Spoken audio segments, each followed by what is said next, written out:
Welcome to Buddha at the Gas Pump. My name is Rick Archer. Buddha at the Gas Pump is an ongoing series of conversations with spiritually awakening people. We've done around 660 of them now. If this is new to you and you'd like to check out previous ones, go to batgap.com, BATGAP, and look under the past interviews menu. I say that to YouTube viewers because we've got it organized in several different ways on the Batgap website, which would be hard to organize on YouTube. I mean, you can do playlists, but this is, if you go there, you'll see, check out the past interviews menu. There's about 4 different ways that the interviews are organized. This program is made possible through the support of appreciative viewers and listeners. So if you appreciate it, would like to help support it, there are PayPal buttons on the site, and there's a page which explains alternatives to PayPal. And I also encourage you to subscribe to the YouTube channel if you wish, and also check out the menus on Batgap, because you'll find some things that I don't have time to go into right now. Okay, my guest today is Alaya Dickinson. Alaya lives in Asheville, North Carolina. And I first became aware of her because I'm on the mailing list for something called the Asheville Sangha, where they have little local meetings and things. And I've been getting those mailings for years, and often I see Alaya coming up. So, we just decided to check her out, and checked out her website and everything. And she looked very interesting. And indeed, I think you'll find her to be. So here we are. Hi, Alaya. Hi. Good to meet you. Well, I've already met you in the last 10 minutes, but now everybody else is meeting you. So I listened to several of your other interviews that you did, podcasts and things, and I've read your website, and I got the feeling that it might be best if we do a sort of a, chronological biography kind of way of approaching this, even though you've done that previously elsewhere, but most of the people seeing this now will not have seen or heard that, and it seemed to go well that way. And I'll interject questions as we go along. How does that sound to you? Sure. Okay, good. So let's start fairly young, because as I recall, when I heard your thing, you did start fairly young in terms of something that would be relevant to the discussion we're about to have. You know what I'm alluding to? That would be very young, right? Yeah. So, my earliest memory that I have is of this moment.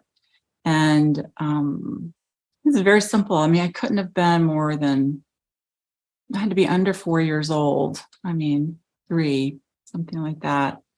And I was just waking up from a nap.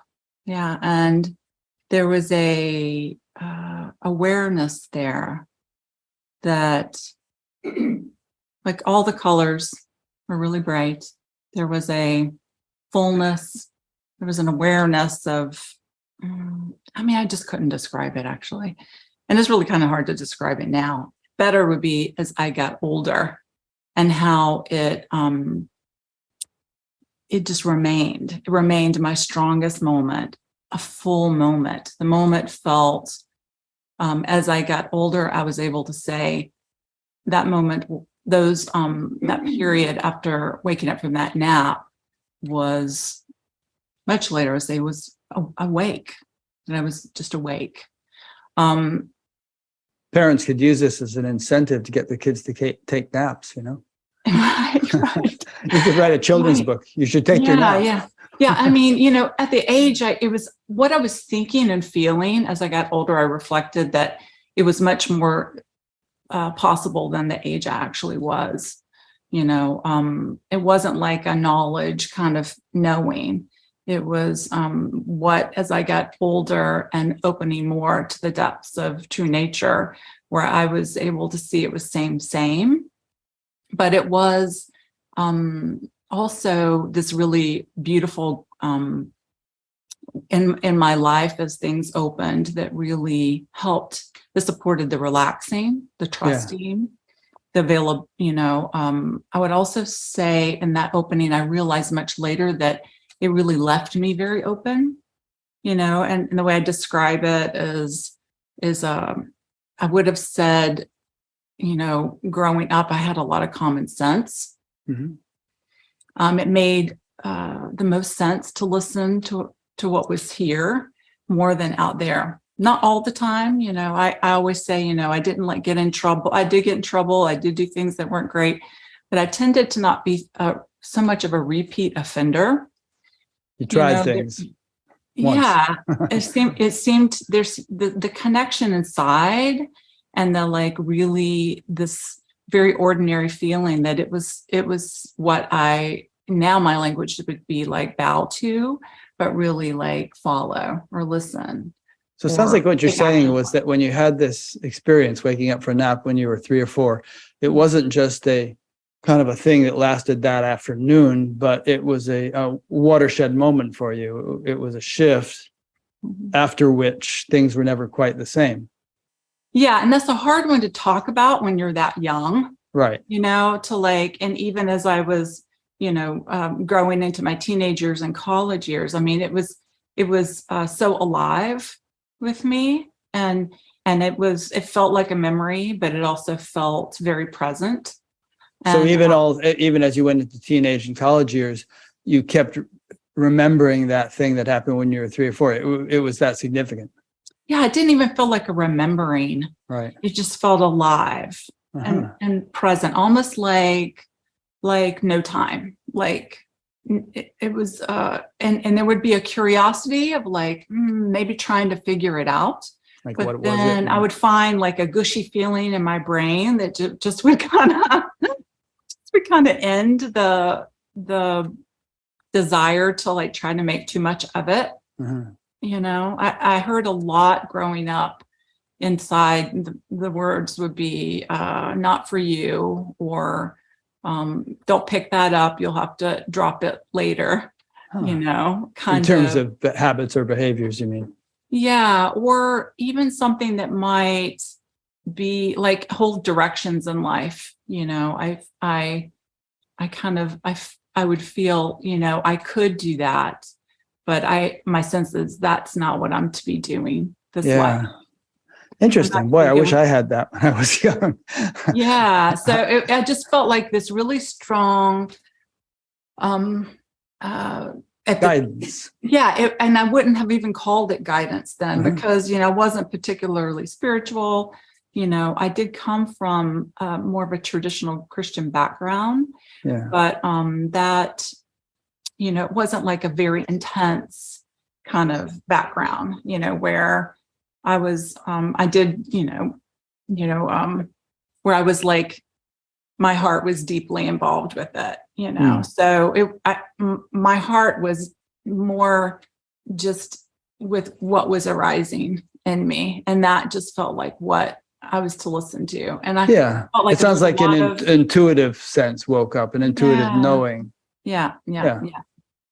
And it felt very ordinary, very regular. I didn't talk about it to anybody.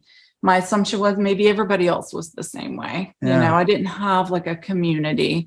I didn't feel drawn into communities, even as I got into college or in my 20s. I actually felt really drawn into life and to, lots of different experiences, and, not really ones that had to be super dramatic in the dualistic sense, to be rich or powerful or those things. But I felt I really was what I would hear or feel is I want to experience life, all the ordinariness of life.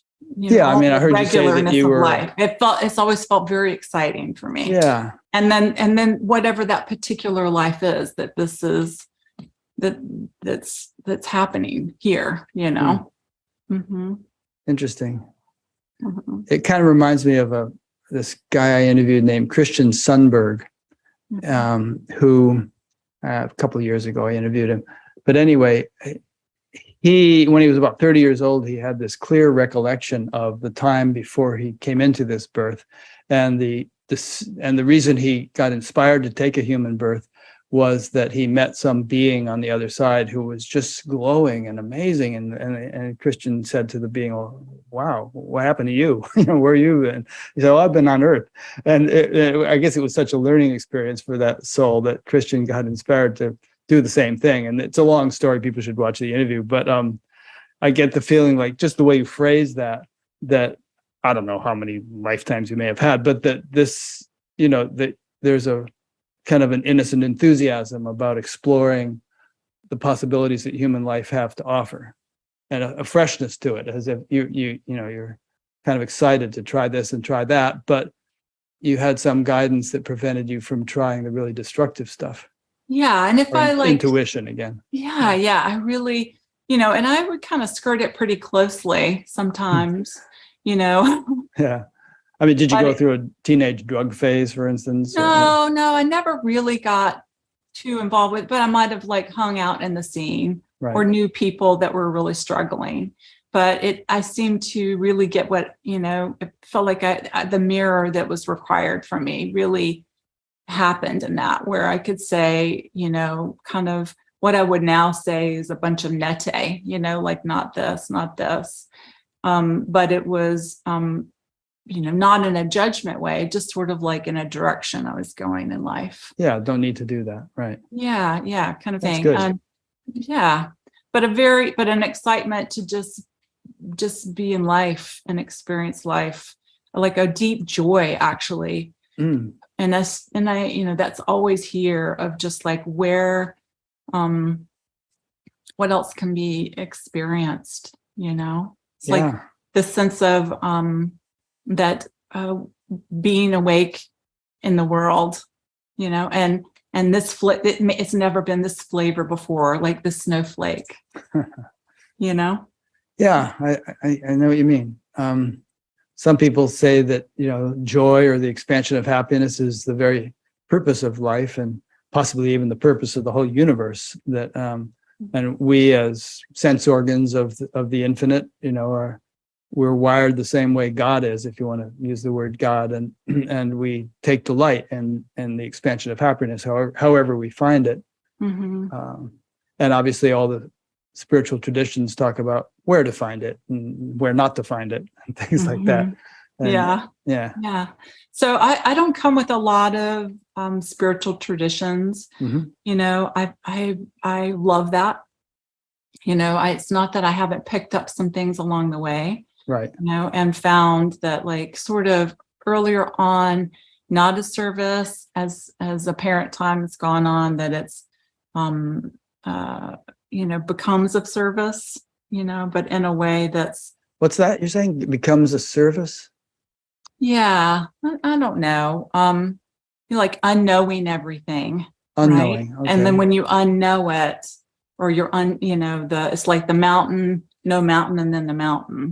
Right. So it's like, right, when you unknow it, and then it appears again, right? And then it's like no longer separate. Okay, so let me try to interpret that. So what you're saying, I think, is that you go through stages where you disconnect from the conventional, habitual way of understanding or perceiving a thing into a kind of a more of an unknowing state, and then you reformulate into a more functional phase where you interact with the very same things, but from a different perspective. Is that what you were trying to say? Yeah, a word that I like to say is like the unmoved mover. Yeah. Right. That makes sense. So it's like sometimes I'll explain, like, it may be not the mountain, but like I say, a blade of grass. So you have the word grass in your mind, right? And that's you knowing something. It really has its own mirage in there, right? Because you have a condition and you're going to, like, when you look at the grass, you're going to have this separate experience from it. But if you go through this, like, unknowing, right? Like, I don't really know that it's grass. Grass is a made-up thing of the human condition. It's even called grass in our particular language, but not in another language. So it's like really fishy, with a whole bunch of holes right away. And then when you let go of and there's an energetic shift, right? A dissolution of the separation. And then you're energetically, it just naturally comes online, right? To have this direct experience with what's here. And if you don't know it's grass anymore, right? Then there's this oneness that comes online, and maybe not even that. I always feel like saying oneness is a little too much too, right? We have to let that one go also, right? But then there's this unknowing of it, and then that unknowingness. And then the word grass can come back, and it's not a problem. Yeah. And it would be right? a problem if it didn't, because, you know, I mean, you have to function in life. And you have to, Right. So that's the embodiment part, right? That's the joy. But it's like, if you don't ever inquire into like what's going on there, you don't get to have the direct experience of what's actually here. Yeah. Right. You don't get to like, it's the destruction of it before that whatever you've learned can be at service. Right. Because mine will be at service to separation very easily. Right. It's just kind of natural. It's like seems like the most primary energy that it just does it. But as soon as you inquire, mind just reorients to presence, right? And to the primal energy that's direct, right? That's direct without the middleman, right? Or without the strange like experience we have, psychological experience of separation. So have you found yourself doing that over and over and over again over the years, with this, or, okay, now I'm doing it with a cup, now I'm doing it with a cow, or has it been more of like just an all in one fell swoop, reset, pushing the reset button and then coming back into life? Yeah, that's a very good question. I would say it's all of those things. Okay. Right. So maybe. Yeah, it's like not one thing or the other. And sometimes it's objects, like kind of, curiosity coming up and this feeling of separation. But and also different qualities to it at different times of my life, and how I was functioning. Right. So as I've gotten older, inquiry has I'd say words like deepened. I don't want to make too much about that, but I would say early on the questions, like as a child, it would be like sort of I would see my environment and just have this sense that this isn't the way it's supposed to be. Yeah. Right. That sort of like was the initial stuff that was coming on. It was just like the insides of like this sort of what I wasn't seeing in the mirror, what I wasn't seeing in the world was not reflecting what was here. So there was like this fishiness and this just kind of not rightness. And then once I got in high school, it became pretty painful. There were specific things that were going on in my life that were really becoming very acute with that story. Like, this is not the way it should be. And I had a few people that mirrored some things to me, like a school counselor and an aunt that's not really your aunt, but you call aunt, Yeah, like they do in India. And she auntie, everybody's an auntie. Yeah. But she was just the one that would come in and be like, you are beautiful and your heart is good. And your insides know what's true for you, and she just lived that way too. So I was very blessed to like have that mirror and go, this is what's true. And, I became very tuned in to that kind of life force energy. Yeah. More and more so. And I guess that's part of the nete, not this, not that too, of like where going into something and just, it really became that simple, I would say, energetically. I didn't experience a lot of this as very complicated. It just was sort of like a feeling of openness or life force or aliveness. Yeah. Like closed energy, and kind of being like a bee to flower in that respect. Do you know what I mean? Like being drawn more and more to those. And it wasn't necessarily going a spiritual path. It was, I loved horses and animals that had so much life and light because it wasn't functioning from separation. Animals became a very important part of my growing up, because the And you told me earlier unconditioned. that you have 5 dogs even now. Yeah. And growing up, it was like being with animals. I spent most of my time after school, all those things. So it was where I could be in unconditional love, right? Yeah. With the unconditioned. And then when I got older, it started coming in other ways. Like when I would start having relationships and maybe do something where my actions hurt them. That's sort of like where I say I did it, and then I wasn't necessarily always a repeat offender. Not that I wouldn't do it in another variation, but it would hurt me to hurt someone. It would really, it wasn't, something that, there was a lot of sense of like not wanting to do that again in that way. Immediate feedback. Yeah. And even if it wasn't said to me clearly, I could sense it. You could feel it, yeah. And so it was a driver to kind of clean up stuff, clean up karma. As I got in my 20s, it became that 20s, I just really had a blast. It was a lot of fun, but there became a point in time where I said this story, I was a bartender at this really great bar, and it was very diverse, like, very like these Appalachia folks that lived in Atlanta, had come into work in these mills, but the mill had closed, but the folks still lived there. And it was like a double wide trailer and had little glass boots for shot glasses. And it was great. So, but the people that lived that community came to that bar, and, but there were also all kinds of people. Like we had the dragon of the Ku Klux Klan come in, or like some really cool people, like the Dixie Chicks. Yeah, like Athens, No, not the Dixie Chicks. Who was it? The Indigo Girls, was it? That came in? Yeah. I mean, that's what you said. Yeah, different people come in. Did they play there, or they just came in to have a drink? Just a drink. They never played there, Okay, because I wondered about the Indigo Girls playing in a double wide trailer. No, but there were some really good people that ended up playing there that made it big. Cat Power. I don't know if you know Sean Marshall, but yeah, there was a very, very hip place. And a part of it was because it was, and I thought it was very interesting because all these different people were coming together and sitting in a bar and drinking a beer, and they weren't hitting each other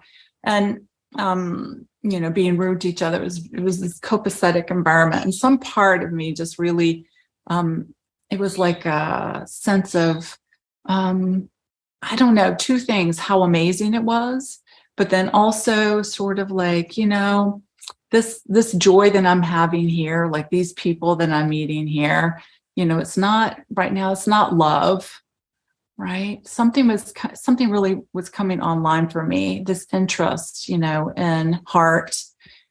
And I also felt very drawn to kind of just quit that whole thing, Yeah, it was a phase. Yeah, just quit that whole thing. And after quitting that whole thing, not long afterwards, I had another nap. Sleeping your way to enlightenment by Alaya Dickinson. But at the bar, it was sort of this really openness, like, okay, I also heard, okay, you've done this. This has been great. It's time to get to work. But it was not the kind of work like I was to go get another job. It was definitely, I could feel it. It was time to wake up, is really what I was feeling. I didn't know what that meant. I didn't have any kind of context for that, but the sense that it was, this energy, that I would now say it was like inquiry becoming really geared up. Yeah. Yeah. Let's see, after that, I would say, yeah, so I was dating a fella. We were just, he was remodeling his house. I was kind of coming over for hanging out in the afternoon, took a nap, woke up. He actually, they were all gone. It was, I'm aging myself, but it was when the Olympics were happening. And there's been a lot of, every 4 years we have an Olympics. So in Atlanta, though, the Olympics. Oh, that was right, where they had the bombing. Yeah, this was in Atlanta. But anyway, it was I woke up in the house by myself, and it felt the same as when I was 4. So that was really beautiful because there was no like grasping or fear happening. But immediately it was, there was no, I was just whatever I was looking at, like the doorknob or I ended up on the front porch and just looking at the trees, and I was the tree, and I was the wind, and I was the light. And that, and I remember my boyfriend coming home and trying to explain it to him. And it was okay that he couldn't understand. There was nothing that was really going to arise in that, and we went out to dinner. I saw friends, I was talking, and it all was being very integrated. I just remember like looking at folks and just life force everywhere, just life force. After a period of time, I remember being on my front porch in Cabbagetown. I don't even know, it might have been a few days, it might have been a week. Cabbagetown is a suburb of Atlanta or something? Cabbagetown, yeah. So okay. I was just on the front porch on the swing, and it just started creeping in, sort of this like, holy shit, I'm not going to be able to go back. I'm not going to be able to go back. And then back to what? Well, the way you I didn't understand, but I think it was the way I was functioning before. Yeah, you had a new way of functioning. And I had this vision come up where it was Dorothy with her shoes, the red shoes, and going, I want to go home. I want to go home. And this is the funny part, because I was doing that. I want to go home. I want to go home. And it was hurting me. It was like being stuck. I was seeing myself at the same time like a shoebox, and like shoving myself into a shoebox. And it took a tremendous amount. It's like I had to wrestle to get my will to come back, and to literally get shoved it back into the box. And my energy went down really quickly. All of the intimacy around me started to fade. And I had relief in this very weird way. It was very strange. It wasn't like a relief of the heart. It was, how we placate ourselves in separation. Do you know what I mean? Let down, probably. Huh? Let down. Yeah. I mean, but I felt that I had somehow both won something and lost something, But in the same regards, I will say, if you listen to the rest of that interview that I did, that I was tremendously changed after that. So whatever was happening before, this like connection to my heart, connection to my knowing, it was on steroids after that, right? Like my whole life changed. I sold all my shit. I just felt, excuse my language. I mean, my whole life changed. I left my job. Very quick. There was a few things that happened in between, like I was being drawn to go get my master's, and then quickly I like went to go visit Naropa, and when I got there, I beelined it to Sedona. But then when I got to Naropa, all I could think about was Sedona. When I went to Sedona, I had, I found myself at the foot of Cathedral Rock, and that another deepening there, right? It's like going up the mountain, trying to get to the top. And then by the time I was at the top, I was just like, it took like 4 hours instead of 30 minutes. And I was like crawling around with the bugs and putting the warm rocks in my pocket. And so when I went to Naropa, which I went ahead and did that trip, it was all just this kind of deepening of presence, this fire. There was just, I could no longer deny, right? And so, so it just continued, right? It just continued. We can, you let me know where you'd like for me to go. Oh, sure. Well, I guess for some reason, when you told that story about getting back in the box, it reminded me of a cat we used to have who love to get in boxes, which cats love to do. But one time we had this really small box that was like only half the size of the cat. And the cat must have tried for an hour to get into this box. It was kind of putting its front end in, but the back end wouldn't fit. Put its back end in, but the front end wouldn't fit. And it was going on. It was hilarious. Yes.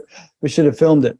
But that's it's a good metaphor, I think, for what people sometimes try to do when they find themselves suddenly in a much vaster orientation than they're accustomed to. It's like I had a spiritual teacher who used to tell this story about this guy who lived in a hut, and someone told him, see that big castle over there? That's your true home. You can leave this hut and go to that castle. So he starts out and going toward the castle, but then there's this fear that comes up. Oh, wait a minute. I don't know. Maybe it's not really my castle. And I better get back to my hut where I'm used to it, where I feel secure, Yes. So there's this syndrome that I think a lot of people go through. I've been dealing with a friend who's been going through that. And, the fear of the unboundedness that's dawning in her awareness, or if you want to phrase it that way, and like holding on for dear life. And I think she's finally made the shift and is just surrendered into that, and finds that she can function. The castle is better than the hut. She can function a whole lot better, in this vaster state. Yeah, it is. It's like an apparent transition or deepening, right?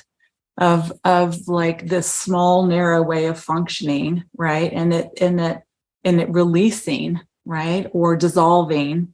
And then the what is that remains, right? Our nature, what's always been there is that's like never, doesn't have a initiative to do anything about it. But as soon as we like open up, right, to like what we're turning from, right, or what we're not opening to, then it's like a crack that grace just goes right into. True nature, our direct experience goes right into, right? And then we have people, space, or our way of functioning and thinking, and everything reorients itself, right, to our direct wisdom, right? Knowing what you know now, how would you explain the reluctance or the fear to open up into this vaster reality, and to, the attempt to scurry back into our hut? What do you think are the reasons or the mechanics of that? Well, I mean, I think we could talk about it in many different levels, but, I think that primal resistance, right, that creates separation, it has like we could say, sometimes I'll say what's unconscious, unmet, unloved, right? And that it like holds it together, right? And so like, as we open up to whatever that is, and life is always showing us that. It's always showing us what's unconscious, unmet, unloved, right? It's like right in here inside, and it's just like repeating itself. So as we do that, it just becomes, I say it actually gets hotter. My experience is it gets hotter. Like, hotter? You mean like temperature hot? What do you? Temperature hot, energetic hot, fear hot, the whole thing, can be, because what it is, it's going more from this experience of being able to point it outside of yourself and say that person did it, or that's over there. When you start feeling that, it becomes very present, right? And it becomes a direct experience. And then that kind of hotness is very different when you're not looking outside anymore, and it becomes very present. There's less, the psychological story is less acute. You're not like talking about a particular situation anymore. You're really just feeling the energy that's prior to anger, the energy that's prior to jealousy, right? And so this sort of, what I find when I talk to folks is like, when you really start going deeper and feeling inside to the, like, that follows that energy to the root of the suffering, right? And we don't have to say that as in something that the mind needs to know. If you just feel it, there's just like a gravity, like an energetic pull that really, like, once we start being really tender with, it's our heart desire, is really, we'll feel the energy to meet that, and to not only meet that, it's like to really, just allow to fully be here. But it also tends to get us closer to that primary, really core energy of separation, which means death to ego, right? And we perceive it as death. And our body kind of perceives it as death. And we have a confusion about it and, in the way we function from in separation, because we're not really, in that fear, we're not really in connection with our energy and like our unconditional, ever, the love, right? The unconditional love and unconditional. So that whole moving in it's like what's required to come home, but it also is full of where you start going, death, or this has to go, or none, you know what I mean? It's like, what was I doing? Now I'm seeing that it's like, I'm having to welcome this, right? And so I feel like it's a really, it's a very natural untying, and that untying is always ultimately leaving us with this, like the deep bowing of ending everything that we had that held together, right? The pain and suffering, and then the confusion develop, turning into the experience of this and that, right? Of you're over there and I'm over here and we're separate beings and I'm all alone, right? Which is real. That's the real trauma of our condition, the suffering of duality, or, you could say other words. No, it's good. I mean, there's so many myths and legends and so on about the hero being comfortable right where he is, like Bilbo Baggins. He didn't want to leave the Shire, and go off on this big crazy adventure. But then he has to go, and all this stuff happens, and then he finally gets back home, and so much has been accomplished because of doing it, and home is never the same again. There's a T.S. Eliot poem where he says something like, we'll come to the end of all our seeking and know the place for the first time. And end up right where we started and know the place for the first time. Yes. Yeah. Oh, I love that. You know that poem? And I love it. Yeah. And somehow also, as you were speaking, I was reminded of the caterpillar who, builds its cocoon and then gets in the cocoon and then turns to mush. And then, doesn't look like a caterpillar anymore or a butterfly. It's just mush. And then the imaginal cells in the mush start to form a butterfly, and it eventually comes out as a butterfly. But if a caterpillar could experience fear, there must be something very fearful about turning to mush. Yeah. But as you're describing too, like, we're the only creatures that have the capability to, resist. Right? Like a caterpillar is just, you look at nature and it's showing us all the time, everything is always pointing and showing us presence and the unconditioned and change, right? Yeah. So I think, some people argue we don't have any free will. I think it is, and maybe ultimately we don't, but I think that at a certain stage of growth, we certainly feel like we do. And you have to be true to the stage you're at. But, it's kind of like, I sometimes think of it as like a little child doesn't have any free will. The parents just tell it what to do. And then it becomes a teenager and goes wild and starts exercising its free will. Or actually, they say terrible twos. You start doing that when you're 2, you should know. But then eventually you become an adult and you sort of have your own autonomy and motivation.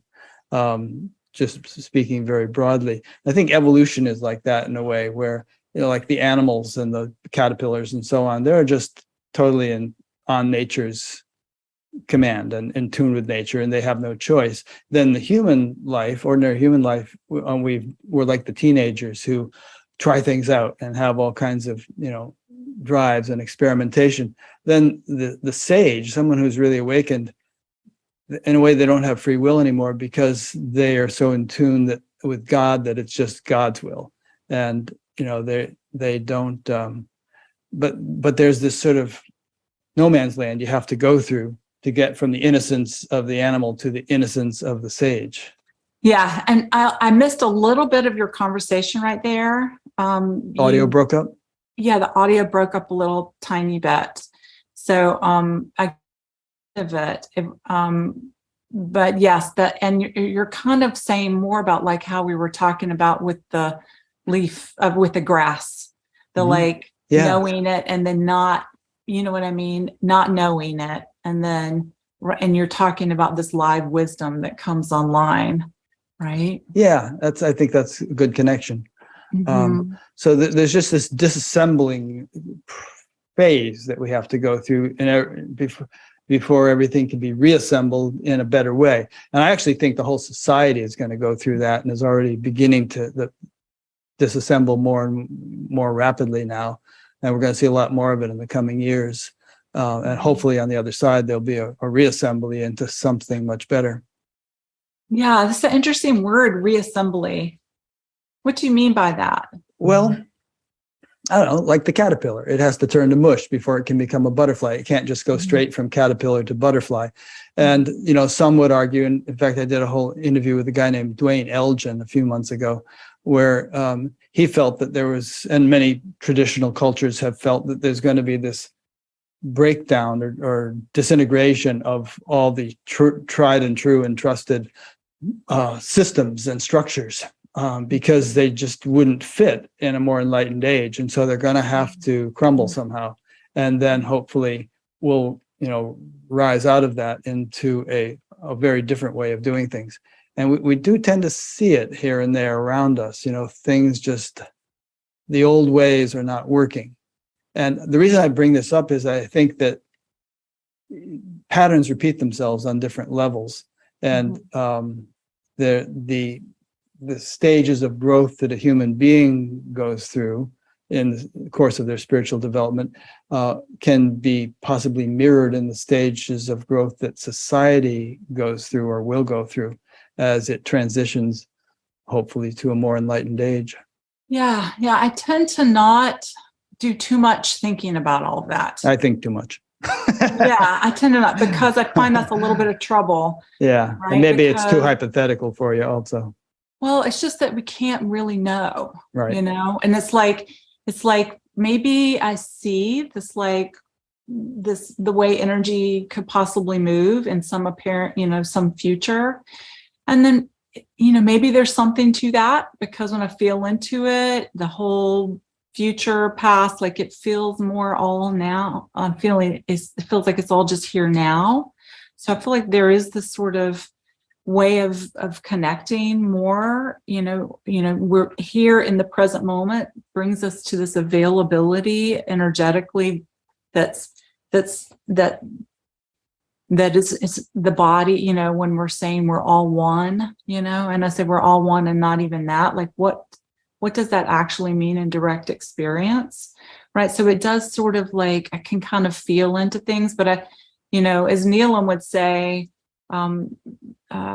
that's, you know, or Adia would say this to me too in a different way, that it's just, you know, it's a lot of trouble, you know, to like do too much there, right? Because really what serves all of that is here, really. And like, how can we be truly of service? And my own inquiry, all I have, every time I went in that way, it's always been, my greatest service is to wake up, right? And it's to wake up, and then I don't know how service here will move and be, because the deeper I open to that, then, you know, it really is the equalizer of like what, and kind of what you name this whole show about, Buddha at the gas pump, right? That is that equalizing, right? So the more I become nobody, the more that nothing is here, the more, and you know, those are just words. Those are words that hit the ego really rough, right? Because it's annihilation words. But I can feel it. Then the more the unconditional love is here, right? That's able to, like, however it looks and arises, how this unmoved mover moves, and like my words and what comes into my brain and thoughts, like it gets to be at service. And part of that, like becoming nobody, becoming invisible, feels very, very important to that, because it's not actually true. It's true only in the ego sense and experience. What's but not it actually true? Just like you were saying, what? What's not actually true? That, well, that we're limited in any way. And that, you know, it's the piercing of that, so that the returning of our true nature functions, right? And then in there we can be at service. If we have anything that's going on, you know, with that turning or that no, right? Then it just remains, right? It's kind of like glums on top of our nature, and it just gets to keep being somewhere in all the things that we do. And then that's like karma or conditioning, right? And then it gets to play out. But it's not that that's a right or wrong thing. It's just that, like, if we're searching, if we're like, our deepest desire, our deepest prayer is like to know the truth, right? And what's real and alive in here, right? Then when we meet what that is that's suffering here, that's confused or wants power or wants something out here to, you know, what is Adya? I love his words of the hungry ghost, right? Just never ending, right? We transform all of that energy into no longer, you know, trying to derive our energy from the other, which is this like illusionary dynamic, right? And then we find that all the energy is already here, full and complete. You know, it's where the unconditioned lives, you know, it's where we're out of, right? Yeah. I was having a conversation with a friend last night, and he was telling me that Ananda Maima used to say that the best thing you can do for the world is just to, you know, wake up yourself. And she didn't put a lot of emphasis on doing anything more than that. And then we were contrasting that with somebody like Amma, if you know Amma, who, you know, just inaugurated the biggest private hospital in India, 2,600 beds, and has all these orphanages and schools and all this stuff that she's been doing all these years. So, and, you know, my conclusion was that different people have different roles to play, and you can't say one is better than the other. Everybody's wired differently, including saints, you know, and highly enlightened beings. Some of them may live in a cave and you never heard of them. Others are like world famous, but they're each doing exactly what they're supposed to do. And I don't know if that pertains directly to your point, but it's I think what you're talking about is like, maybe if we say the result, right? Or it's always happening anyway, right? Like but yeah, absolutely. Good. Well, I'm glad you mentioned Neelam and Adya, because they've probably been your two biggest teachers, and we haven't really talked much about them yet. So perhaps you'd like to talk about your relationship with them, how you met them, what effect they had on you, and stuff like that. And I've interviewed them both multiple times. Anyway, go ahead. Oh, well, maybe a pointer where to start. That's a big, it's kind of a broad question. Well, like Neelam was first, and so where were you at, you know, before you met Neelam, and what stage were you at, and then how did you come to meet her, and how did she serve as a catalyst for whatever happened to you after that? Yeah. So I guess if we were going back to early part of the interview, the Sedona part, right. You know, there was that initial time that I went to Sedona, and then I actually came back home after Naropa and decided not to get my master's, and I packed up all of my stuff and sold a bunch of things and got a truck and just went back to Sedona. And it was not much of a thought. It was just that I really could not do it. There was so much fire inside of me. There was so much direction, you know, and the direction was to get to Sedona. And pretty much as soon as I got there, you know, within a week or two, you know, it was not a very long time, I ended up being introduced to some folks that were living in Sedona, and I did not know who Robert Adams was, but he was a Papaji devotee student. He had recently passed, but there was a community that had lived there to be with him. And it was very recent, but they were still living there. And so I ended up renting a room in their house. And I mean, within a few days, they were going to see a teacher. And then it was just, hey, come along, see this teacher. And I said, yeah. And then I was at the feet of Neelam. So the draw being pulled there, I mean, everything was just, it's like it just felt like the Grace was rolling the red carpet out. And just yes. And at this meeting, I mean, there were at least 100 or more people there. I was in the very back. She just was gazing around, and just in her gazing, initially, her eyes laid on me just in her moving by, and it was I didn't know what a transmission was, but it hit me so completely that I knew immediately that I experienced unconditional love. And what came through my mind was, after the meeting, was this woman loves me completely, but she doesn't have to know my name. It doesn't matter. She doesn't have to know who I am or what I do, or any of those things. I recognized that it was already there. It was complete, and there was nothing that I could do about it. And that just became, like I was talking about the ant that wasn't really the ant. She was mirroring that to me too, So it was just like this like collapsing of the searching I was doing without even realizing I was searching. It was more of the honeybee to the flower type searching.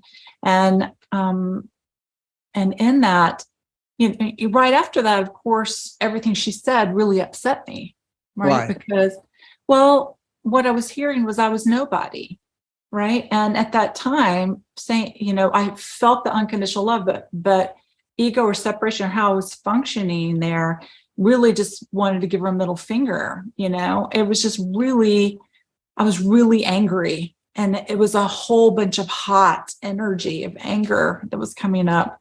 But by grace, I knew that I had to come back to her, because I could see it was penetrated so deeply that I couldn't put it on her. I could not point and make her wrong. I couldn't make it. It was so clear that nothing could stick, and that I knew that it was just me experiencing that it had nothing to do with her. And that I didn't know what a teacher was, or a true teacher, or satsang, or anything, but it was all very clear that this person was the way I was experiencing when I said very young, this world is not the way it's supposed to be. She was the way it was supposed to be. And it was very clear to me. So. Interesting. I interviewed a woman last week named Jessica Nathanson, who has a website called The Glorious Both And the whole discussion was about how Neo-Advaita has been extremely harmful for many people, in her opinion. What? How Neo-Advaita has been extremely harmful for many people, and she puts together support groups now where, all these people with horror stories come in about, having gotten extremely depersonalized and disassociated, and to the point of, feeling suicidal and all. So there's a truth to a statement such as that you are nobody, but there's also a misapplication of many such statements, which, if they hit a person at the wrong stage of their development, can cause spiritual bypassing and a breakdown of personality. As someone put it, you have to be somebody before you can be nobody. Yeah. So at that point, it was somehow seen through, Yeah, it in was a probably the way. right thing for you at the right time. Yeah, it was, and I think also, with what happened to me as a very young child, and then again in my 20s, that like there was this sort of fertile ground there that was really devouring of what was appearing, right? And so I can certainly see what you're talking about, but it felt to me like I was being carried by grace. Yeah. Like I felt very, I didn't have a lot of knowledge. I didn't have, an environment around me to lean on, but inside, and then what was showing up in my life felt like a mother's loving arms. Yeah. No, I'm not in any way discounting your experience. Yeah. It just seems like you were a target that was ready to hit with that particular. Yeah, I was right. Yeah. Right. And then and I have noticed that too within my own, the way teaching has appeared here, like teaching wasn't something I chose to do. It just ended up kept being asked of me, later down the road. I kind of actually moved away from it for a very long time. And it wasn't until I met Adya, right, that I actually said yes to that. And we could talk more about Neelam. We'll get to that. We'll get to Adya. Yeah. So go ahead. No, you go ahead. So you had that meeting, and then I guess it took a while before you really reconnected with Neelam, as I understand it. Yeah, I mean, we weren't ever living in the same place, right? Really. So she came to Sedona, and then it really, when I ended up in Boulder, which took a couple of years, that she was traveling up there fairly often. So I would get to see her, maybe a handful of times while I was there. But it was sitting with her and just really cooking, is what I say. I sat in the back. I didn't ask her questions, but I always was feeling the same energy. There was jealousy. Why? Because there was some story going on that she was higher and I was lower. So you're jealous of her, like envious of her state or something? It was just there. Yeah. Like, and it wasn't like I was spending too much time thinking about it. It was just like energetically feeling it.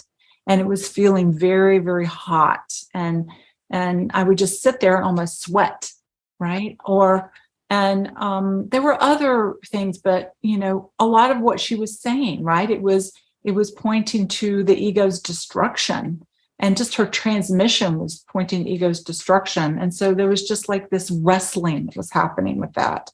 And I came to understand and feel it. Every person that spoke with her, and I had a lot of anxiety around talking in front of people. I always struggled with that. I was always the person in the back, very quiet in that regard. It was not like a super, as people would say, a confident person to like express. But, what the gift of that is I found everybody that was talking was, even if their story wasn't exactly the same as my story, that I was able to see their suffering was the same as my suffering. And so there was this deepening that started happening of like experiencing the other as my very self, in her, even though I was having so much energy that I wasn't able to get up there and speak with her. And then eventually I did have some like private meetings with her. And I like to say this because if you are into my style of teaching, I don't really teach like that at all. Like, I mean, I'm very interactive. People come up into what they call the hot seat. There's a lot of go back and forth. I really break out of that role of somebody sitting down and listening to the teacher talk to them. I am very interested in very quickly teacher within speaking, right? And then really bowing to that and leaning into like what's arising, and I can shut up, right? Like I'm happy to do that. I think that's and then to no longer be required is like as quickly as possible. That's kind of my So did you ever meet my old friend Phil Hirschhorn when you were with Neelam? No. He's a big Neelam fan. We've known each other for a long time. No, I have my friend Life. I met through Neelam. We're still good friends. Pamela Wilson. Oh, Pamela, sure. We're connected. I met Nirmala briefly, right? Once, but we didn't really get to spend much time together. Mm-hmm. Just curious. Yeah. It's like this big loosely knit family, Yeah, exactly. Yeah.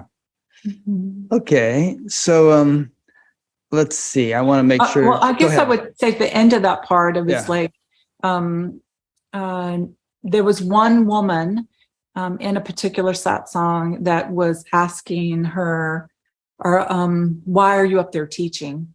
What gives you the right to teach? And she proceeded to talk about Papaji. And in her story about Papaji, or that she was responding about it, I don't even remember the words so much, but when she spoke about Papaji, this love that just appeared, so the transmission, and then she had a tear that came out of her eye, and that tear, I just fell into the tear. And then as the tear went down her face, and I was the tear, then all of me started bowing to Neelam. It was a boom, boom, boom, and it was just a woof, down.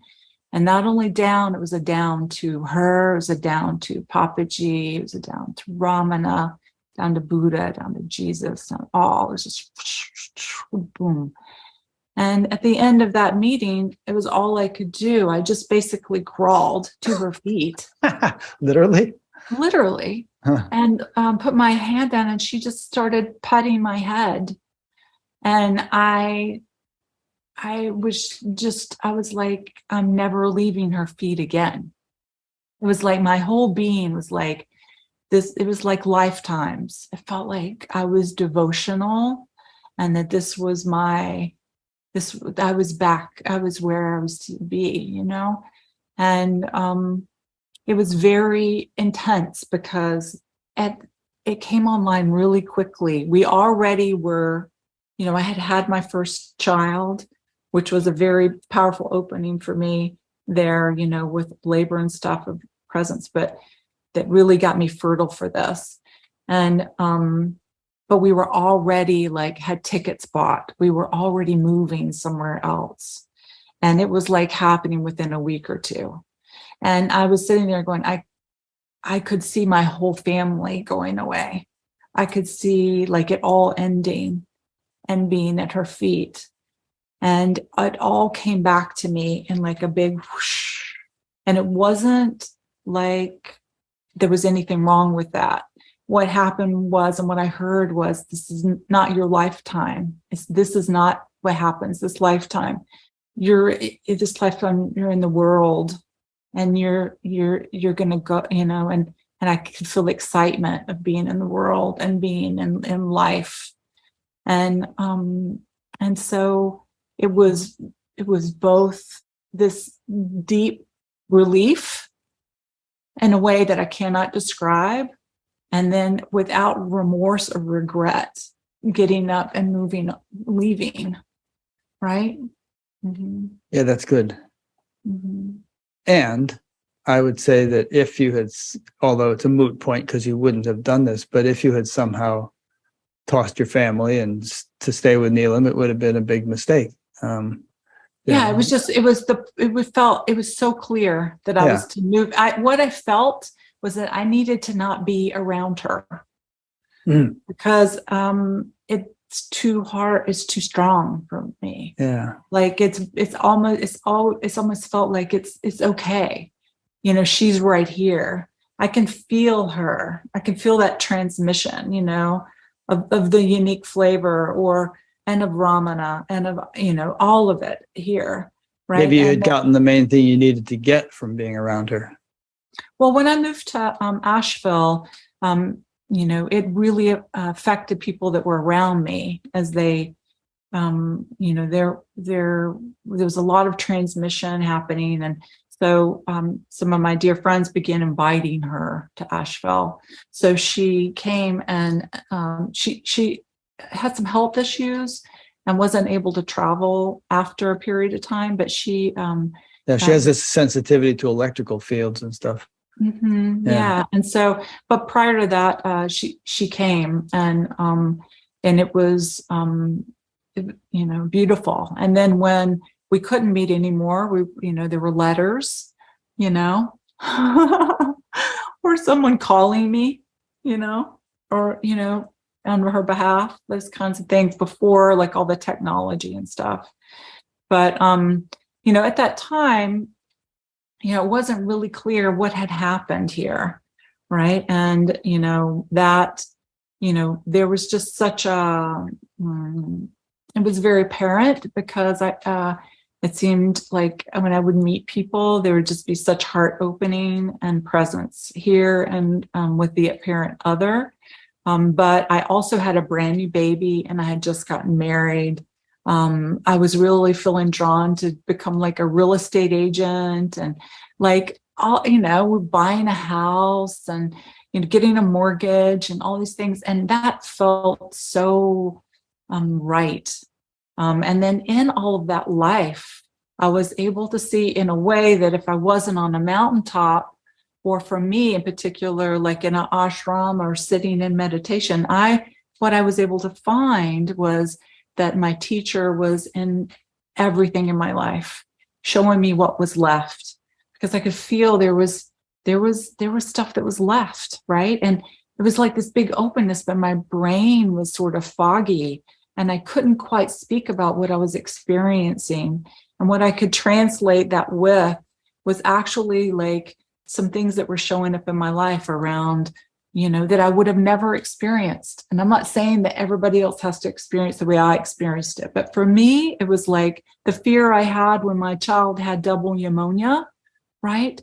It took me to some place that if that had happened to me, it would have been fine, right? I wasn't struggling there. But happening to my child, it brought me, you know, there was tremendous energy showing up, right? There was tremendous things to open up to. And for my husband and our relationship and this sort of like this way of moving in the unknown in the world, right, was brought up things that were still unmet, untouched, and loved. So through that, that's sort of where most of my teaching comes from. You know, I didn't have time to meditate. I was breastfeeding or I was showing a house or whatever.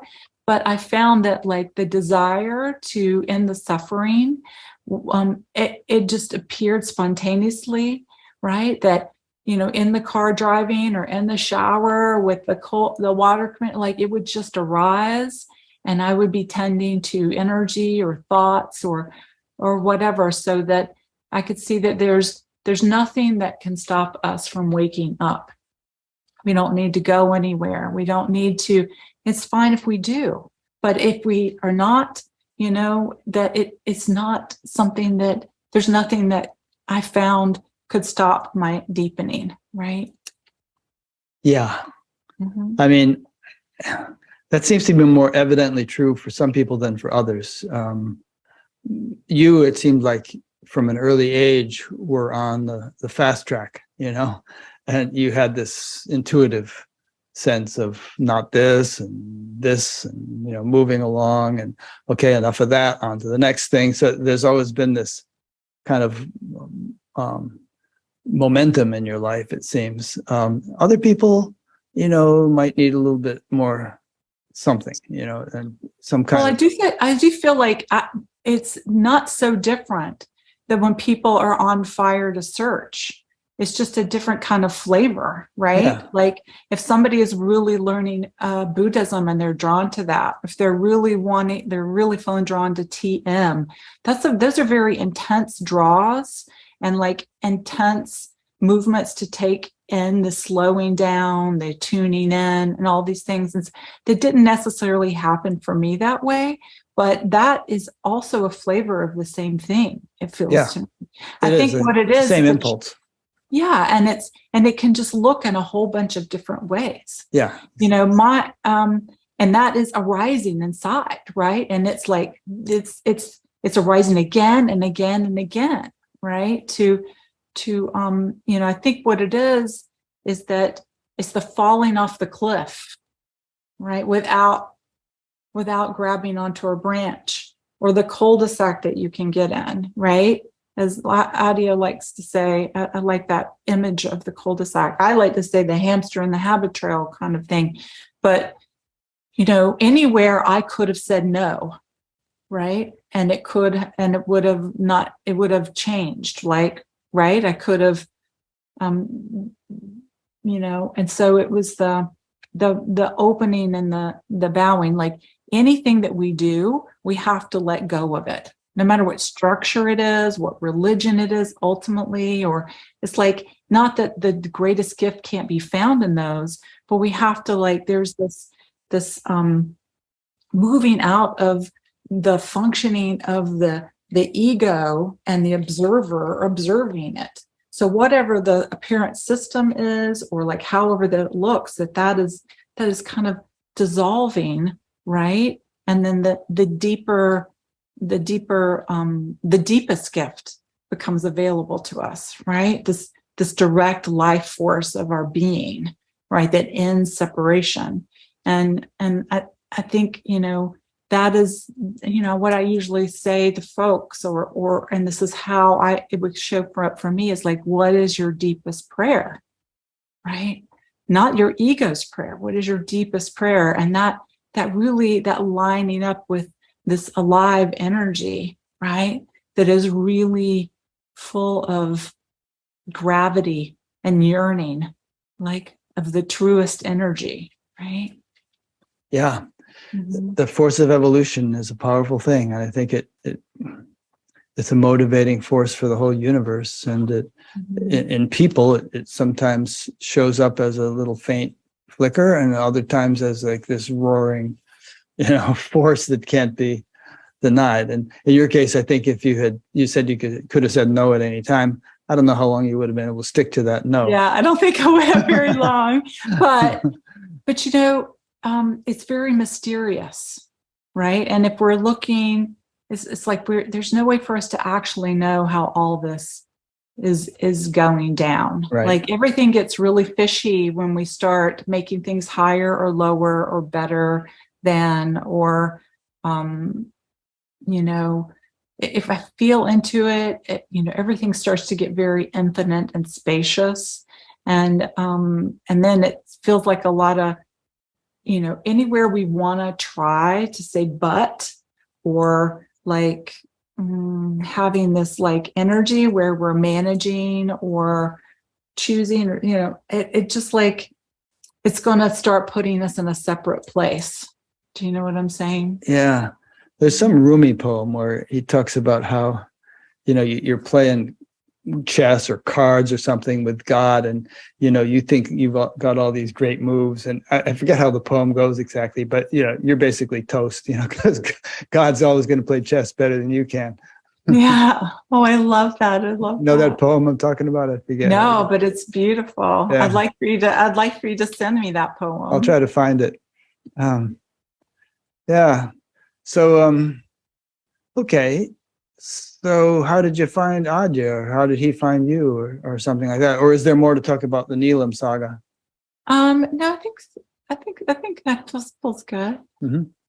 So, with Adya, I'd say, as the householder life happening, dear friends, in this life, they, I just kind of spaced out just a little bit. Dear friends, But we're my talking friends, about Adya? Or yeah, they brought Adya in Okay. for like a weekend retreat, Right.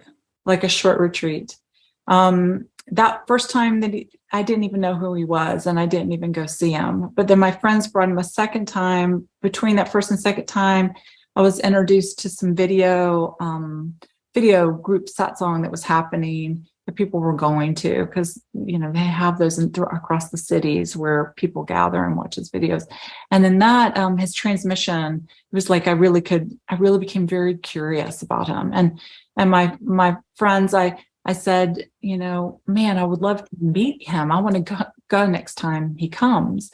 But these are the same friends that brought Neelam, and they just arranged for him to stay with me at my home. Yeah, that's great.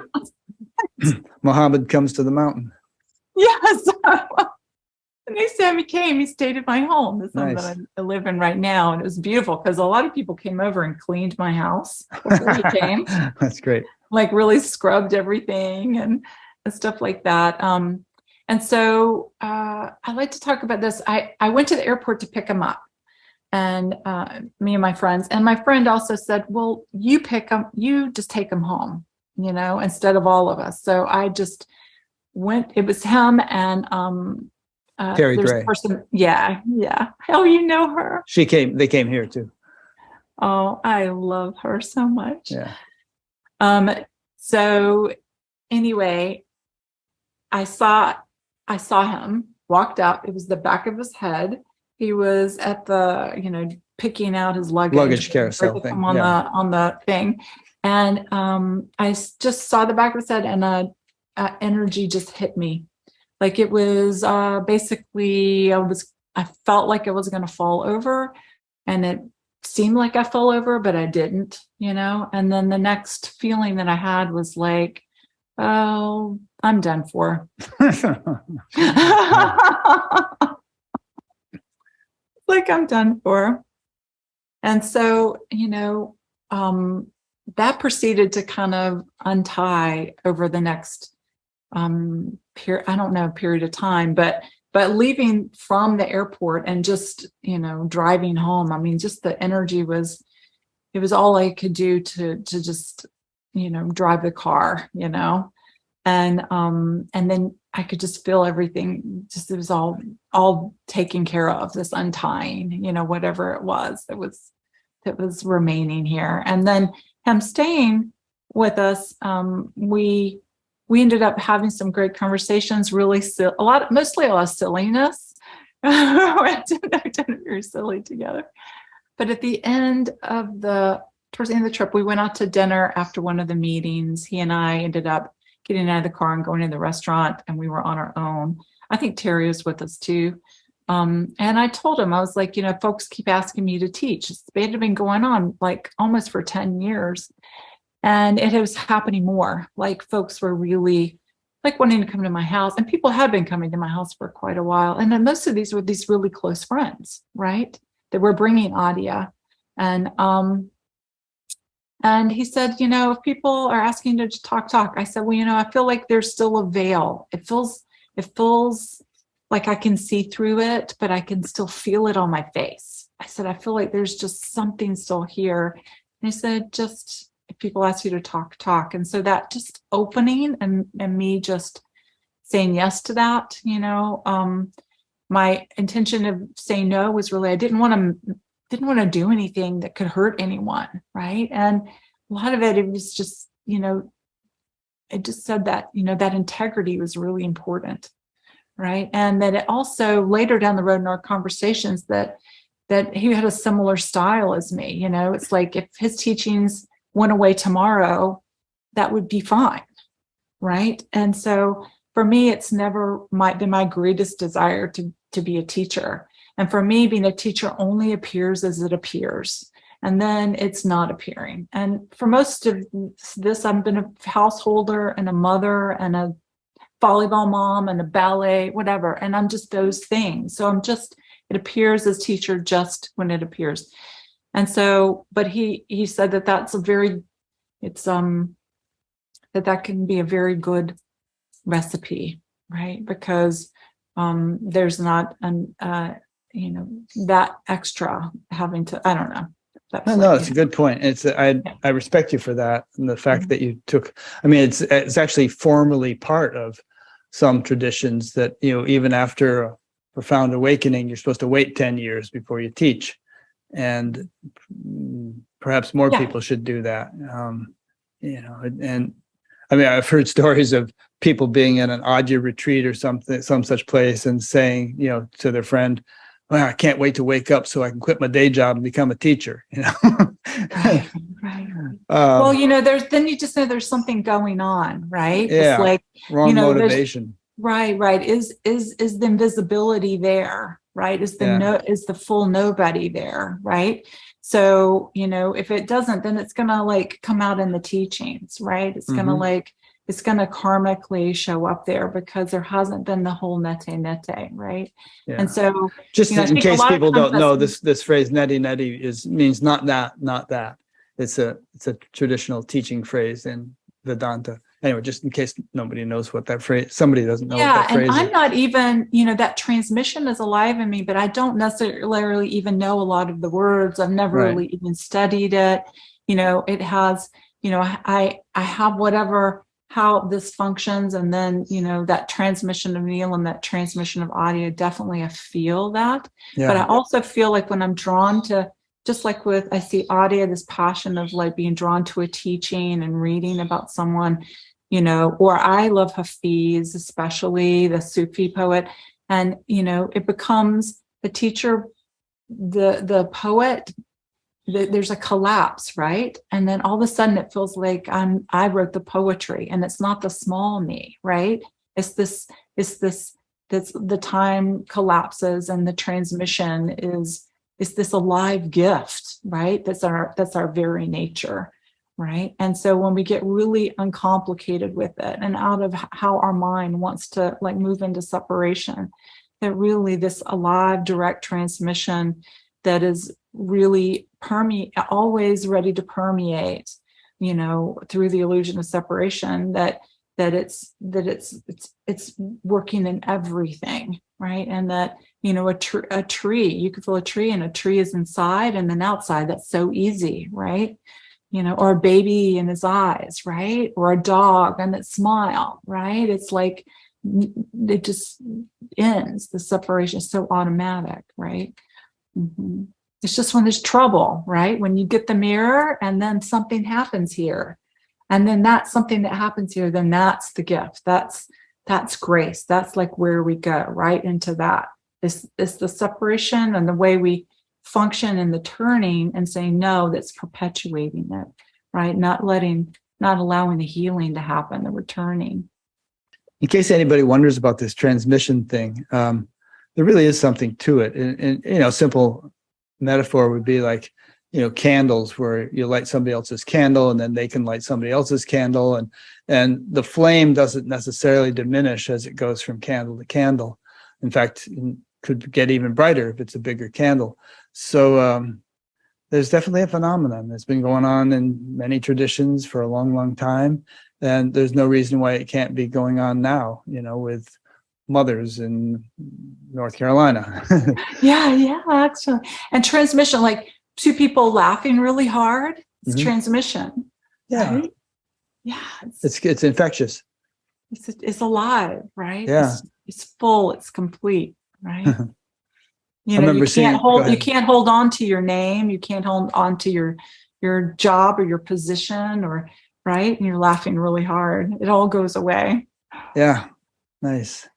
Yeah. So when you're actually teaching, and you teach fairly often. I often get these emails from the Asheville Sangha. What happens actually?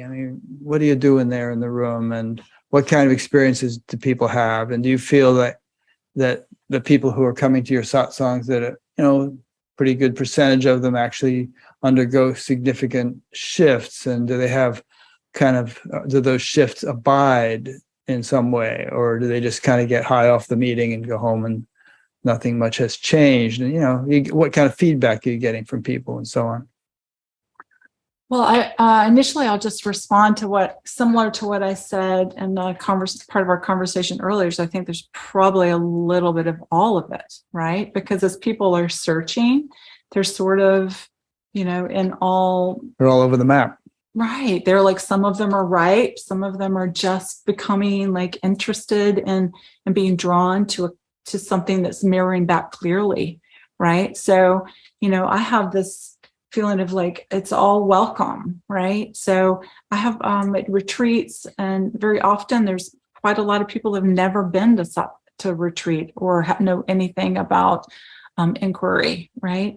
And along with people who have been in Sangha quite a long time. And I think the beauty I see is that it's all over the place. Like people that have never had experience, they're having these deep awakenings, right? And then, there's also this like, this sort of like gradual awakening. I saw Gangaji once, and I heard her, and maybe you've heard her with this story, is she said, some people are like sticks. No, some people are like paper. They catch fire really quick. Some people are like sticks. They catch fire pretty quick. And then some people are like rocks. And you put them on the fire and they'll burn up too. And so what I have found in teaching and in retreats and one-on-ones with people, small groups, and then over either in that one particular meeting or over time, depending on the person, is that we are all those things. Sometimes I've been a rock. Sometimes I've been paper, right? And so sometimes you've been scissors. Sometimes I've been scissors, right? Rock, paper, scissors. Dynamite. I'm dynamite. This reminds me, I have a couple of chop the head off stuff, right? Yeah, well, for one thing, it reminds me of Christ's parable of the sower. Where the man, you were a Christian, you remember this, where the man throws a bunch of seeds out, and some of it falls on rocky soil, nothing much happens with it. Some of it falls on fertile soil, and it sprouts up really quick, but the fertile soil is shallow, and so it doesn't flourish. And others fall on fertile soil that's deep, and so it continues to grow. And so there's all kinds of degrees of receptivity in any audience. Oh, I love that word. Different degrees of receptivity. That's really beautiful. That has the transmission of that is really beautiful. Different degree. If you were to feel the energy prior, because your brain is deciding to use those words describing an energy prior, and that energy that I feel, it's broader than what our words can describe. But that's where your awakening is my awakening, right? Like your way of saying it, I could never say it quite like that. So I just got like this awakening from that transmission, those words. You're saying things well. I have a couple of Nisargadatta quotes that have been on my mind lately, and I want to read them to you and see what you think about them. And the first one relates to what we were just saying, I think, which is this. He said, "You seem to want instant insight, forgetting that instant is always preceded by a long preparation. The fruit falls suddenly, but the ripening takes time." Well, so this is how I interpret that. This may just be one flavor of it. It's like when you have an awakening, right? There tends to be immediately a grasping afterwards, right? And so then if there's not a grasping, right? And what I found in inquiry with that is like, I use this imagery of like a room that's dark, and you don't know what you're looking at inside the room, but the awakening is the light that goes on, and that you see what's inside the room. And saying that abiding, non-abiding state, the light goes off again. But now you know, even though it's dark, you know what's inside the room. Do you see what I'm saying? Yeah, you can't forget it. And not only can't forget it, it's not even can't forget it, it's alive inside you. Yeah, so it's like whatever that is, it will show up as when it's required, it will show up. And then not only that, I feel like a lot of times what happens after that, and this kind of describes sort of a deepening or a fuller embodiment of what you awaken to, is that you may find a situation or something that is making whatever you've woken up to turn into words and action, right? And so then it's kind of fully experienced in the mind, or used through voice or through movement in the body. There ends up being this kind of deeper grokking, or this deeper embodiment of the and that, apparent time, right? And that may happen immediately, it may happen incrementally, it's very mysterious, but that we're always guided, protected, supported, and loved, right? And that it all is just, everything is just untying.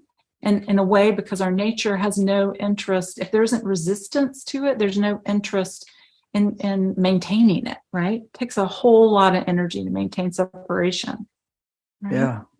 One idea that came to mind as you were saying that, and I think this is maybe what you actually intended to say, which is that something can happen, like you're meeting with Neelam, or something, that experience you had when you were 3 or 4, with the waking up from a nap, or various things that people have. And even though, we move on and get involved in other things, it's like kind of a ticking time bomb or something, that there's something has been planted, which is fructifying, which is, working away within us, and eventually will kind of come out on the surface, or blossom into some effect or some realization. Yeah. So, like, if a person thinks, for instance, that, I remember I had this great spiritual experience 5 years ago, and I kind of missed that. That's still in you. I mean, it's still there, and it's doing its thing, it's cooking along. I love it. The word cooking along. I use those kind of words a lot. I like to use the word simmering, but cooking along is feels really good too. It has I like the word along in there, because simmering just has thing, but a cooking along kind of has this feeling of it's pointing to regular life, and this kind of gradual apparent process. Do you know what I mean? And a softness and availability to that. You see what I'm saying? Yeah. So you really describe that well, like, because cooking along has like just this nice, soft, open, normal energy. Now, I'm trying to think of positive examples of this to use as a metaphor, because there's all kinds of negative examples, like dry rot or termites or cancer or something that sort of has this insidious, effect that you don't see, but that's growing within you. But I'm trying to think of a positive example of something, because that really happens, I think, with spirituality. There's something percolating. Yes, I like percolating, but I also like to invite in all of those images that you just said. If you felt into them, and then felt into the negative aspects, of the negative energy, which would be some form of turning or closing or saying no, then what you might be left with is more of the cycle of life, right? And then the beauty, turning into the beauty of it. Because, really it is, all of this opening is a death to a lot of things, right? And that we use in separation. And it turns in what becomes scary inside of it becomes beautiful, right? So it's like the rose isn't just beautiful when it's a bud and blooming, right? It becomes, we're all of a sudden able to see the beauty when it starts, changing colors and having this other way that it looks. And we become awake to it and available to it, and not having it be, a less than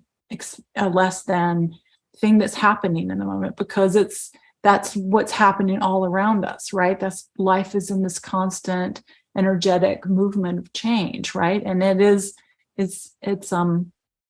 so just kind of going back to what you were saying with those words, that I think in inquiry they can naturally transform to a welcome and home. Okay, good. Mm-hmm. Here's another quote. A lot of times people have this static notion of enlightenment or awakening. They sort of see it as this, shining city on the hill that they're going to reach and then just live in the city. But my feeling about it or understanding of it is that there's no end to growth. And there's another nice quote from Nisargadatta that he said towards the end of his life. He said, his book was called I Am That. He said, forget I am that. I realized so much more since then. It's so much deeper. Yeah. So I think like what you're talking about is a perspective, right? And it's a belief system.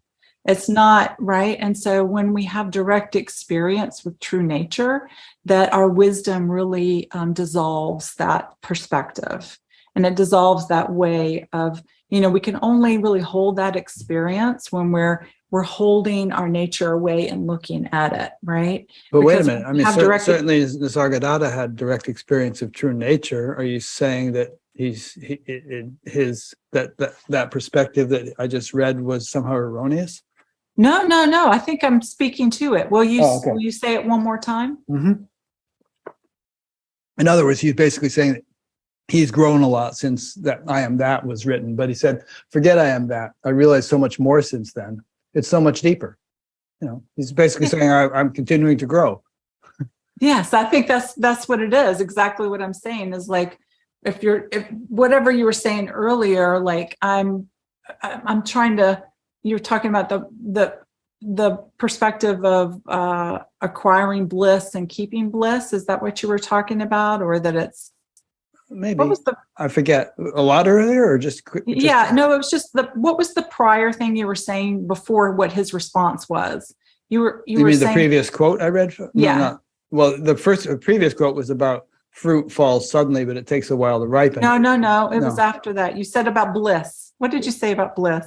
I don't know. Maybe I was talking about how things can be growing within you that you're not even aware, and that they fructify after a while, after quietly growing when you might not think you're making any progress. I mean, a good example of that is you go through a tunnel, right?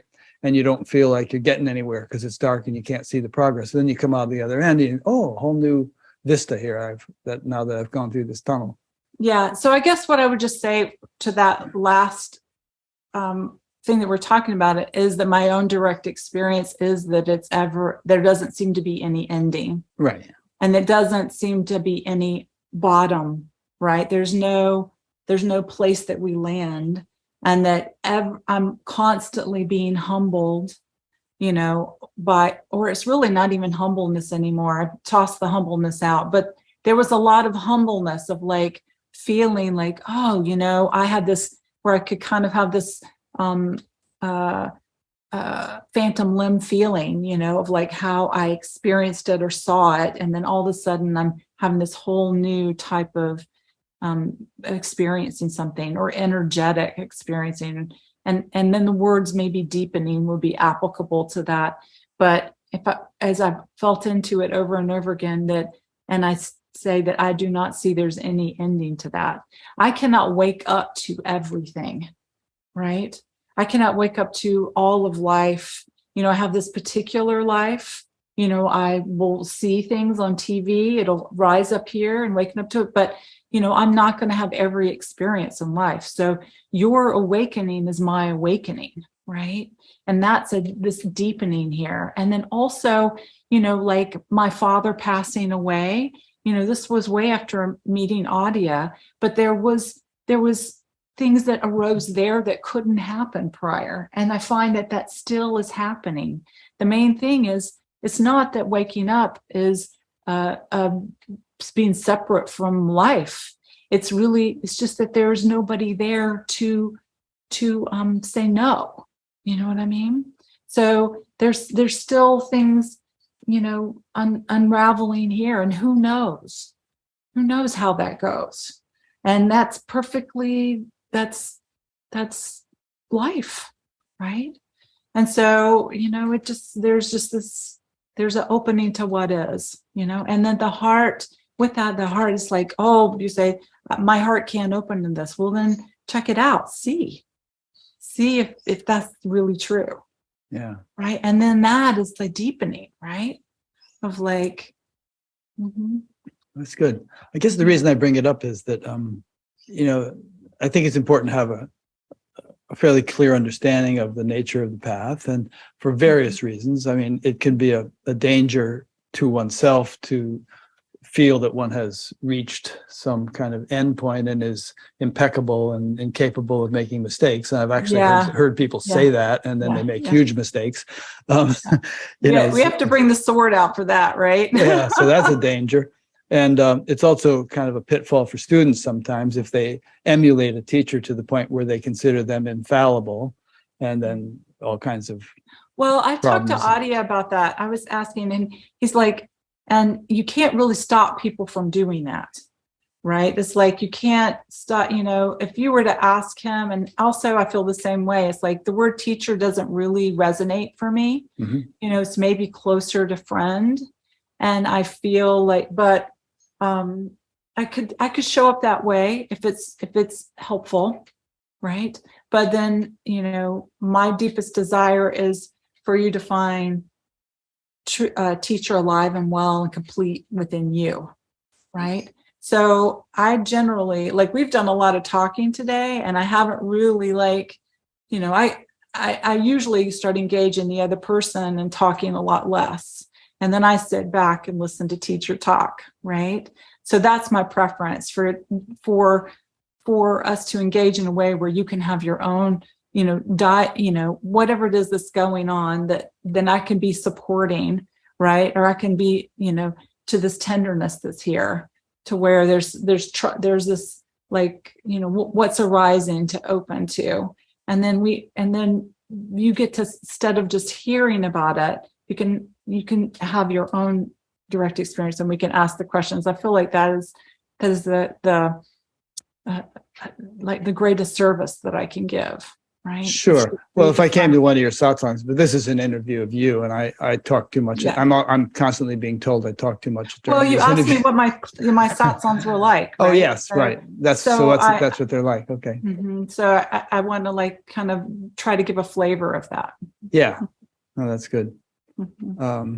So you mean you have just given us a flavor of that by describing it, right? Is that what you're saying? Well, I mean, how could you do it by describing it? It's very weird. Yeah. What I mean? It's not quite, it's still a bit intellectual, right? And not in direct experience. So it's like, I'm not, so there we are with that. Yeah. Well, people have seen satsangs like that. They've seen Gangaji, there's videotapes of Gangaji doing her thing, or Byron Katie, or, one of these people where there's two of them sitting up on stage and the other person's doing most of the talking, and then Gangaji or Byron Katie or something, interjects and says key things at certain times, right? So I mean, you're speaking of doing something in that style. Well, I think my deepest prayer is to be available to whatever serves. Right. So it's going back to not one thing. It's kind of like the paper to the rock kind of thing, but in a different context. That sometimes it seems for someone, it seems like what their deepest desire is to have a deep drink, to really open up to the ground of their being. And that there's something that's really at service for them. Right. In that way. And then sometimes there's something that's really tight, and it's, it's a story, or it's just energy, or, and there's just enough just to be tender with it. Right. And so that could be just moving out of circling the energy. Right. And that kind of like to like softening and it disappearing, the this and that, and it just being this kind of softness so the energy can move. Right. So there's just this wide range of whatever. I'm open to whatever it occurs. And when it appears, it becomes really natural. And like by what someone says, and then their energy inside of what they're saying. And then, I'm your very self. You're my very self. Your suffering is my suffering. Your awakening is my awakening. So in that bowing to the beloved, there's only like, however this body, this voice, however I can be of service, then I'm at your feet, right? Because your awakening is my awakening. It's the same as my own inquiry to waking up. It's like opening up here. It's like is a natural movement to bow to what appears as the other, because there's this direct experience. It's the same. So it feels very common sense. It feels very ordinary and regular to move and be at service to the suffering of the apparent other. Does that make sense? Yeah. Do you do any online stuff, or is it all in person? Yes, because COVID. I didn't do any online stuff before COVID. I was just, for a decade, just our little sangha here in Asheville. And then, so we could still continue meeting. We started doing that. I also started doing small groups, which are, have turned into this really amazing new format because people were willing to get together outside in a group of like 4 or 5 people. So Sangha was still being able to connect with each other. And I found in this new type of environment that it was less formal and easier for this connection, community, this flowing of energy, not necessarily like the teacher person sitting there and people sitting there looking. Nice little circle. Yeah, or like on the ground, like having it, just it more informal, but finding it a deep service and a lot of deep, work, I guess, I don't know if that's the best word for it, but this occurred because of that. So I have brought those into retreats. Also, the Wellbeing Center in Tazewell, Tennessee, that is home for me. Don and Patty.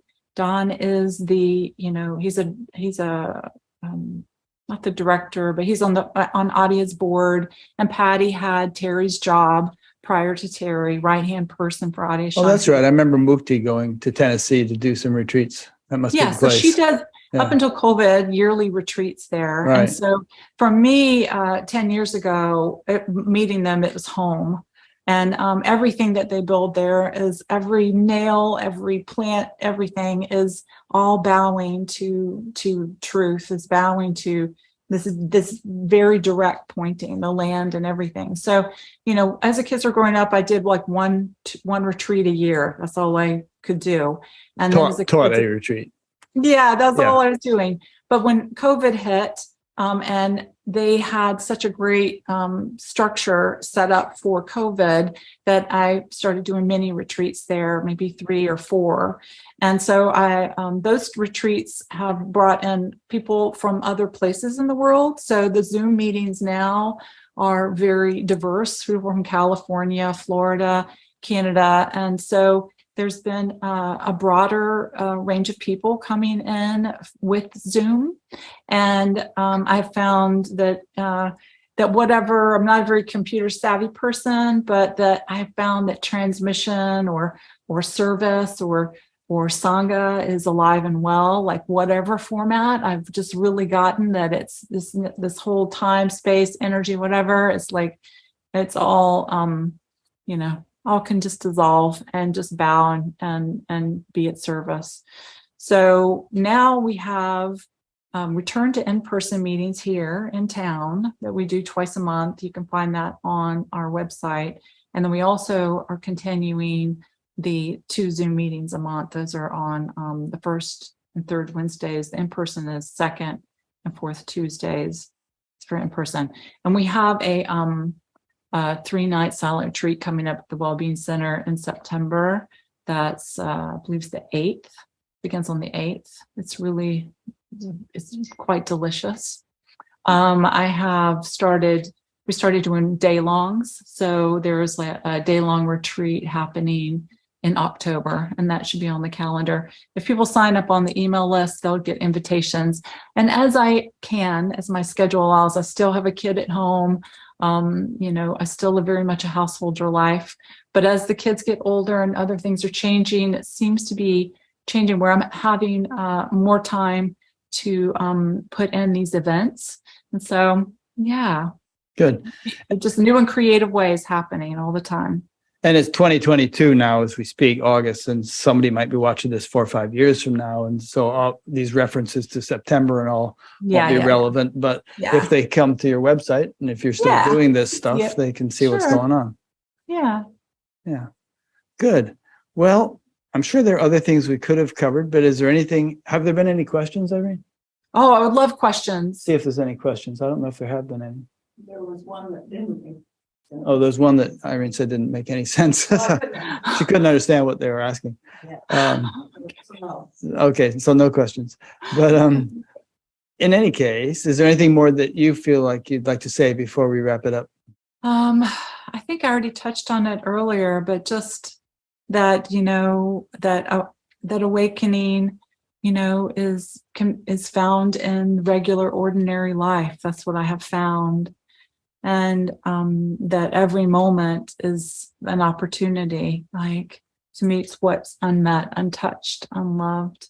Yeah. And that anything that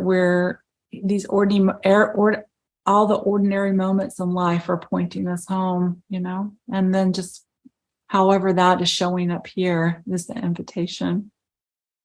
Yeah, I mean, one way of putting it is that awakening is not, or at least should not be extraordinary. It should be normal and ordinary and everyone's birthright and something that everyone grows into in the normal course of a human lifetime. And yeah, what a different world we would have if that were the norm. Yeah, and it's the strangest thing on the other side of the coin is just really that's all there is, right? All there is what's here and awake and alive and free.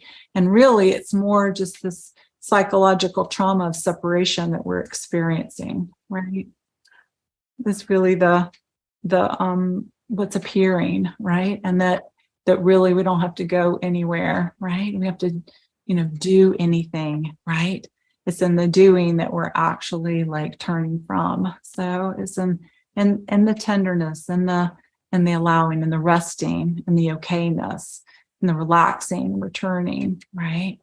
That we what is always here comes online. It's alive, right? Everything is alive here, present. Yeah. Sounds good. Yeah. All righty. Well, thanks so much, Alaya. I had a good time. Alaya or Alaya. Alaya or Alaya. I mean, both of them work. And my name has been like a breadcrumb all the way through, and both of those. I keep reverting to Alaya because I think that's the way it would be pronounced in Sanskrit. But I'm from the South. I know you're from the South, so I'm Alaya. South. The Alaya, but also saying that Alaya also. I connect with that too. The whole gamut of where that name lands in different cultures, So it has an invitation for me, right? And all the different ways that it shows up. Good. Yeah. Okay. Well, anyway, thanks to you, and thanks to those who have been listening or watching. And if you want to see who we have scheduled coming up, go to batgap.com and look at the upcoming interviews page. And if you want to find out more about Alaya, she'll have a page on batgap.com where I'll have links to anything she wants me to put, probably just mainly to her website. And from, you can go there and then sign up for her email list and see what she's got planned and tune into her Zoom sessions and everything else. Yeah. Yes, my beloved, I am at your feet. Great. So thanks a lot. I'll talk to you later. Yes. Bye. Bye.